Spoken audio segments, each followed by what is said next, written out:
So, okay guys, let's try to solve this one. Finding the slope of the line. Okay, so we have a problem here. Find the slope of the lines 1 and 2 and 5 and 3. So, we have 2 points.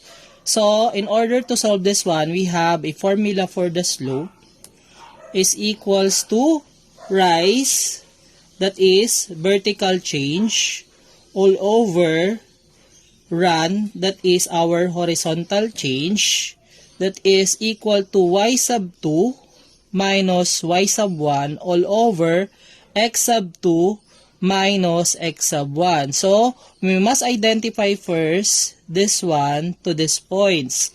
So, 1 is our x sub 1. Okay, 2 is our y sub 1. Okay, 5 is our x sub 2. Then, 3 is our y sub 2. So, after identifying that one, all we have to do is to substitute the value to this one. So, we will have equals, so y sub 2 is 3, minus y sub 1 is 2, all over x sub 2 is 5,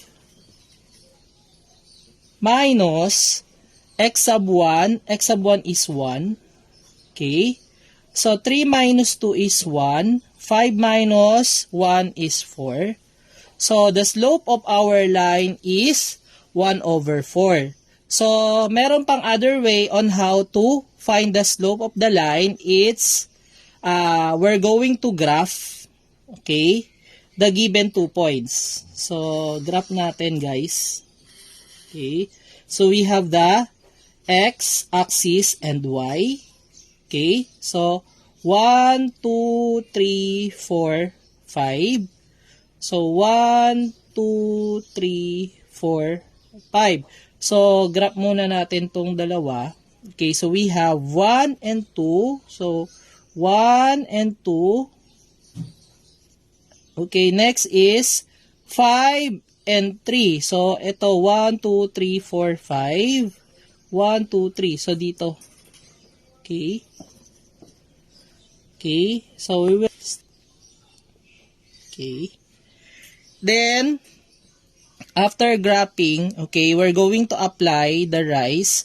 So, si rise, that is under our y-axis. O, ikakount lang natin kung ilang beses siya nag-move from the top. So, ito, okay, that will be 1. So, tapat nito.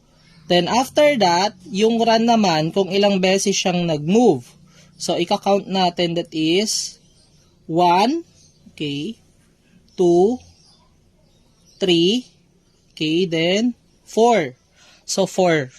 Okay, so that's why the slope of our line is 1 over 4.